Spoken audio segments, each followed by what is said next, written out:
नमस्ते, मैं गोविंद सिंह मीना आप सभी का राजकीय महाविद्यालय बारा के इस ऑफिशियल यूट्यूब चैनल पर आप सभी का पुनः एक बार फिर से स्वागत करता हूं। और हमारी भूगोल विषय के वीडियो की सीरीज़ में, ऑनलाइन लर्निंग की सीरीज़ में आज हम चैम्बरलिन और मोल्टन की ग्रहाणु परिकल्पना के बारे में पढ़ेंगे। हम अभी तक theory of the earth evolution, हमारे सौरमंडल और पृथ्वी का विकास कैसे हुआ उसके बारे में हम पढ़ने का प्रयास कर रहे हैं। हमने शुरुआत में देखा था कि हम दो तरह की थ्योरीज देखेंगे। एक तो हम मोनोस्टिक कॉन्सेप्ट देखेंगे, या अगर एक तारक परिकल्पना, जिसमें हमने क्या किया है कि पृथ्वी की उत्पत्ति या सौरमंडल की उत्पत्ति को एक तारे से या एक किसी नेबुला से बताया गया है, किसी एक ऑब्जेक्ट से बताया गया है, जिसमें हमने दो तरह की हाइपोथेसिस तक पढ़ी। हमने कांट की वायव्य राशि या नेबुला हाइपोथेसिस को भी पढ़ा है और हमने लाप्लास को भी पढ़ा है। तो ये जो दोनों विद्वानों की अवधारणाएं हैं वो मोनोस्टिक कॉन्सेप्ट है, यानी कि इन्होंने किसी एक ऑब्जेक्ट से पूरे सौरमंडल की उत्पत्ति को समझाने का प्रयास किया है। आज की जो हमारे वीडियो का विषय है चैम्बरलिन और मोल्टन की ग्रहाणु परिकल्पना, ये ड्यूअलिस्टिक कॉन्सेप्ट है, जो हमने देखा था कि जिसमें सौरमंडल की उत्पत्ति किसी दो ऑब्जेक्टों से मिलकर के बताई गई। ड्यूअलिस्टिक कॉन्सेप्ट भी कह देते हैं इनको, हमने उस दिन भी देखा था, या हम इनको बाइपेरेंटल थ्योरी भी कह देते हैं, बाइपेरेंटल थ्योरीज भी कह देते हैं। अब इस सिद्धांत के बारे में पढ़ने से पहले इस सिद्धांत को देने वाले जो विद्वान हैं इसकी थोड़ी हम इंट्रोडक्शन देना शुरू करते हैं। हम बात करें इस सिद्धांत के इंट्रोडक्शन की, ये दिया किसने था? सबसे पहले हमने ऊपर लिखा हुआ है चैम्बरलिन और मोल्टन। तो सबसे पहले जो विद्वान थे वो थे टीसी चैम्बरलिन। टीसी चैम्बरलिन ये एक जियोलॉजिस्ट, भूवेत्ता, और दूसरे हैं हमारे मोल्टन।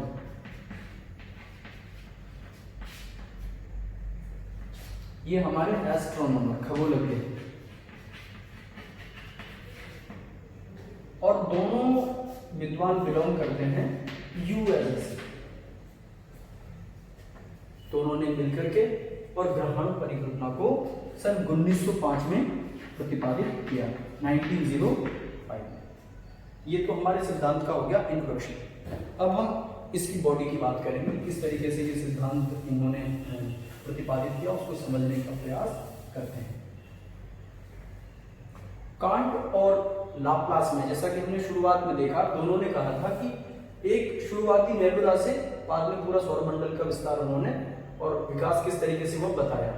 लेकिन इन्होंने एक अलग तरह की अवधारणा प्रस्तुत की। इन्होंने बताया कि शुरुआती चरण में जब हमारे सौरमंडल का विकास नहीं हुआ था, तो इन्होंने एक तारे की परिकल्पना की, प्रारंभिक तारे की, जिसको इन्होंने क्या नाम दिया? प्रोटोस्टार, या प्रारंभिक तारा इन्होंने कहा। ये प्रोटोस्टार क्या था? अपने ही स्थान पर स्थित था, इसमें गति नहीं थी और ये एक निश्चित स्थान पर अवस्थित था। ये तो इन्होंने माना पहला तारा। और चूंकि ये बाइपेरेंटल या ड्यूअलिस्टिक थ्योरी है तो इसमें दूसरे तारे को भी होना स्वाभाविक है, तो इन्होंने ये तो हमारा प्रोटोस्टार माना और इन्होंने एक और दूसरे तारे की परिकल्पना की, जिसको इन्होंने नाम दिया इंट्रूडिंग स्टार। इंट्रूडिंग स्टार या इसको कंपेनियन स्टार भी कहा।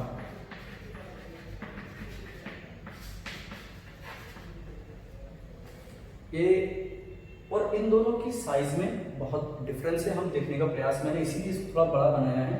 ये जो कंपेनियन स्टार था ये अनंत ब्रह्मांड में गतिशील था और इसका आकार काफी बड़ा था। चूंकि हमारा ब्रह्मांड अनंत है, असीम है, और इसमें बहुत सारे तारामंडल गति कर रहे हैं। अभी इसका विस्तार कितना है इसके बारे में भी हमको पर्याप्त जानकारी नहीं है। लेकिन शुरुआती चरण में इन्होंने कहा कि एक तो हमारा प्रोटोस्टार था जो अपने ही स्थान पर स्थित था, दूसरा इसमें इन्होंने एक बात और भी कही थी कि इनमें कोई, इस तारे में कोई भी एंगुलर मोशन नहीं था। दूसरा जो इंट्रूडिंग स्टार है जो कि स्वतंत्र घूम रहा है पूरे ब्रह्मांड में, काल के क्रम में ये तारा एक बार हमारे तारे के जो हमारा पेरेंटल स्टार है, जो हमारा प्रोटोस्टार है, उसके नजदीक से गुजरा, बहुत नजदीक से गुजरा।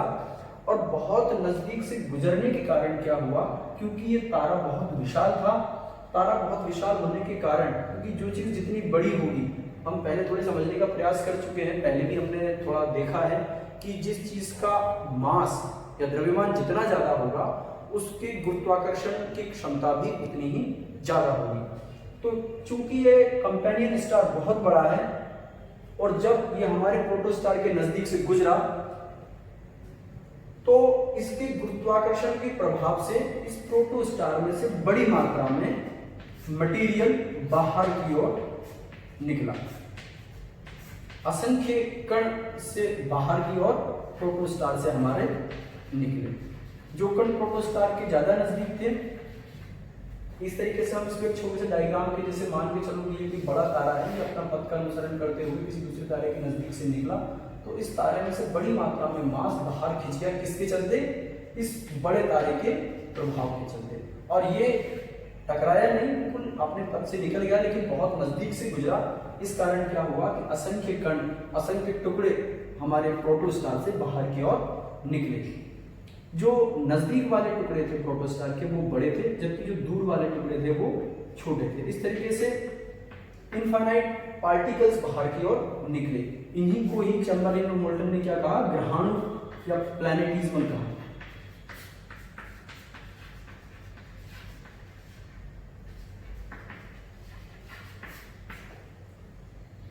और इन्होंने कहा कि ये जो ग्रहाणु थे ये हमारे सूर्य से, जो हमारा स्टार है उससे तो अलग हो गए, और अलग होने के बाद जो प्रोटोस्टार है उसके गुरुत्वाकर्षण के कारण इसके चारों ओर राउंड शेप में चक्कर लगाने लगे। इसको हम समझने का प्रयास थोड़ा कर लेते हैं। जैसे हम हमारी अर्थ से, हमारी पृथ्वी से कोई सैटेलाइट छोड़ते हैं तो हम उसको किसी तार से बांध के तो नहीं रखते। एक निश्चित ऊंचाई पर जाने के बाद क्या है, वो पृथ्वी के ग्रेविटेशनल पुल की वजह से और पृथ्वी का चक्कर लगाना शुरू कर देता है। पृथ्वी का गुरुत्वाकर्षण उसे बाहर नहीं जाने देता और एक निश्चित वेलोसिटी होने के कारण वो पृथ्वी पर नीचे नहीं गिरता। बिल्कुल यही जो अभिक्रिया यहाँ पर भी हुई, और ये जितने भी प्लैनेटिज्म बाहर निकले थे वो इस प्रोटोस्टार के चक्कर लगाने लगे। लेकिन इसमें कुछ बहुत बड़े टुकड़े भी थे, बहुत छोटे टुकड़े भी थे, असंख्य पार्टिकल थे।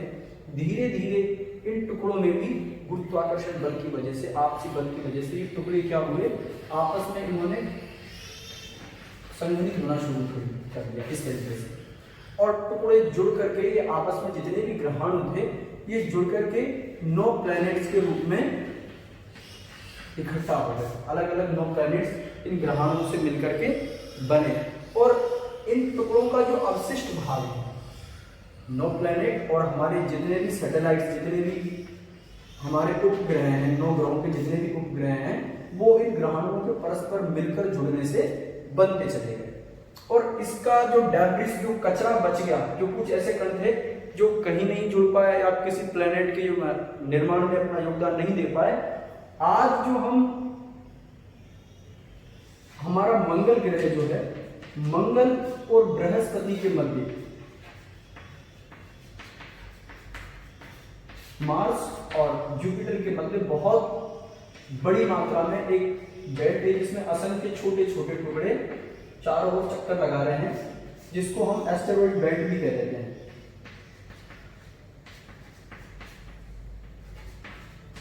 एस्टेरॉइड मेखला या क्षुद्र ग्रह मेखला या एस्टेरॉइड बेल्ट भी कह देते हैं। तो चैम्बरलेन और मोल्टन ने बताया कि जो ग्रहाणुओं के टुकड़े शेष रह गए वो आज हमको एस्टेरॉइड बेल्ट के रूप में देखने को मिलते हैं।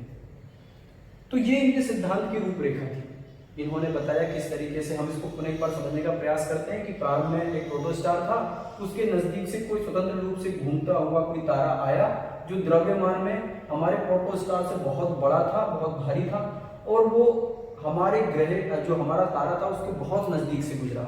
और बहुत नजदीक से गुजरने के कारण चूंकि उस तारे की गुरुत्वाकर्षण शक्ति बहुत ज्यादा थी, तो उस गुरुत्वाकर्षण शक्ति के प्रभाव से हमारे प्रोटोस्टार से असंख्य जो कण थे वो बाहर की ओर निकले। और उन्हीं कणों से आगे जाकर के हमारे 9 प्लैनेट और उनके सैटेलाइट्स डेवलप हुए। और जो प्रोटोस्टार का जो बचा हुआ जो भाग था वो आज हमारे सूर्य के रूप में हमको दिखाई देता है। तो ये पूरी चैम्बरलेन और मोल्टन की ग्रहाणु परिकल्पना थी। लेकिन कोई भी हाइपोथेसिस जो होती है एजम्पशन बेस्ड होती है, और एजम्पशन बेस्ड जो चीजें होती हैं उनमें पूर्णतः सत्यता हो ऐसा आवश्यक नहीं है। तो इस सिद्धांत की भी कई स्तर पर आलोचनाएं हुई, उसको हम थोड़ा यहाँ पर देख लेते हैं। इसकी आलोचना किस आधार पर हुई वो हम समझने का प्रयास करते हैं।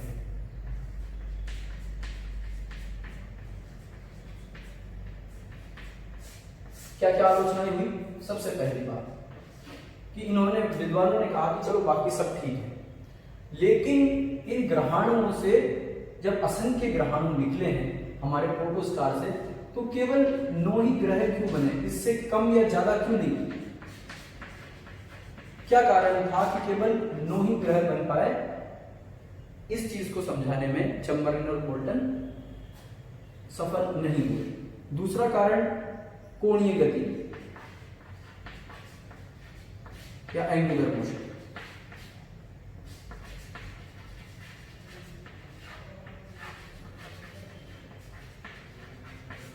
कोणीय गति को अपने स्थान पर घूमने से संबंधित हम देख सकते हैं। हमने एक बात देखी थी, हमने ये भी देखा है कि कांट और लाप्लास के सिद्धांत में भी हमने ये आलोचना देखी है। तो कांट और लाप्लास तो इस कमी को दूर कर ही नहीं पाए अपने सिद्धांत में, साथ के साथ चैम्बरलेन और मोल्टन भी इस कोणीय गति वाले जो आलोचना है इसको पूरा नहीं कर पाए। क्यों नहीं कर पाए? आज हम थोड़ा सा इसको समझने का प्रयास कर लेते हैं कि ये है क्या वास्तविकता में। किसी भी वस्तु का मास या द्रव्यमान जितना ज्यादा होगा उसकी एंगुलर मोशन उतनी ही ज्यादा होनी चाहिए। लेकिन हमारे सोलर सिस्टम में क्या है, अगर बात करें हमारे सोलर सिस्टम की, तो पूरे सोलर सिस्टम का ऑलमोस्ट 99% मास जो है, द्रव्यमान जो है, वजन जितना है, वो हमारे सन में एग्जिस्ट करता है, हमारे सूरज में। और बाकी का रेस्ट 1% लगभग हमारे सारे 9 प्लैनेट और उसके जितने भी सैटेलाइट्स वगैरह है सब में 1% मास, यानी कि हमारे पूरे सौरमंडल का 99% द्रव्यमान अकेले सूर्य के पास है।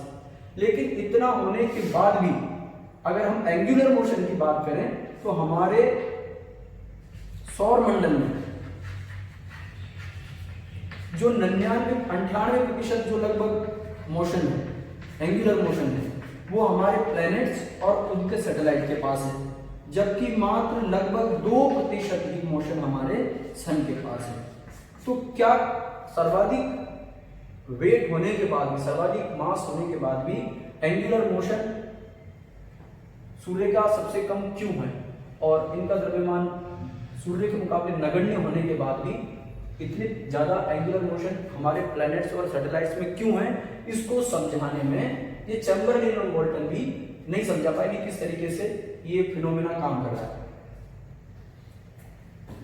तीसरा जो आलोचना सिद्धांत की जाती है वो की जाती है ग्रह की जो साइज है, जो ग्रह आकार है।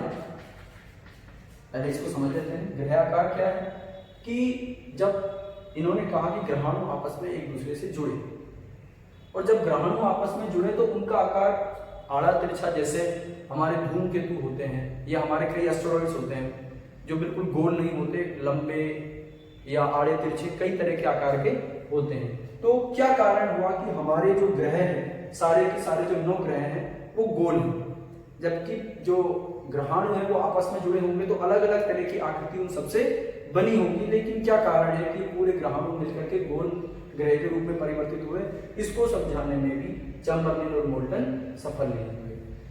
इसके बाद एक हमारा जो पैटर्न है, ग्रहों का जो पैटर्न है, अगर हम हमारे सौरमंडल को देखेंगे तो हम देखेंगे कि सन से जैसे जैसे हम जाएंगे तो पहले बुध, फिर शुक्र, फिर पृथ्वी, फिर मंगल, इस तरीके से क्या है ग्रहों के आकार को बढ़ते चले जाएंगे। बृहस्पति, फिर शनि, फिर इस तरीके से क्या है एक सिगार टाइप का एक पैटर्न बन जाता है, एक निश्चित पैटर्न देखने को मिलता है। पहले सूर्य के नजदीक छोटे ग्रह हैं, फिर बाद में फिर बड़े ग्रह हैं, और अंत में फिर और छोटे ग्रह हैं। इस तरीके से एक निश्चित पैटर्न से हमको देखने को नजर आता है। तो ये जो हमारे सौर मंडल की जो सिगार शेप है वो किस तरीके से डेवलप हुई, इसको समझाने में भी चैंबरलेन और बोल्टन सफल नहीं हुए। लेकिन इतनी आलोचनाओं के बाद भी इसको विज्ञान के जगत में काफी मान्यता और काफी प्रसिद्धि मिली, क्योंकि इस सिद्धांत ने बहुत सारे अनछुए पहलुओं को भी पकड़ने का प्रयास किया और साथ के साथ कहीं ना कहीं अपने जो थ्योरी इन्होंने प्रस्तुत करी उसमें सत्यता के निकट भी कहीं ना कहीं बैठी, तो इसको काफी मान्यता और प्रसिद्धि भी वैज्ञानिक जगत में मिली। आज का ये हमारा वीडियो यहीं पर खत्म होता है। हम इसके बाद एक दो थ्योरीज और बच रही हैं हमारी अर्थ एवोल्यूशन की, उनको पढ़ करके हम हमारे सोलर सिस्टम को पढ़ने का प्रयास करेंगे। आपको ये वीडियो कैसा लगा कमेंट सेक्शन में जरूर लिखिए, और कोई सुझाव आपके हो तो वो भी आप कमेंट सेक्शन में दे सकते हैं। बहुत धन्यवाद।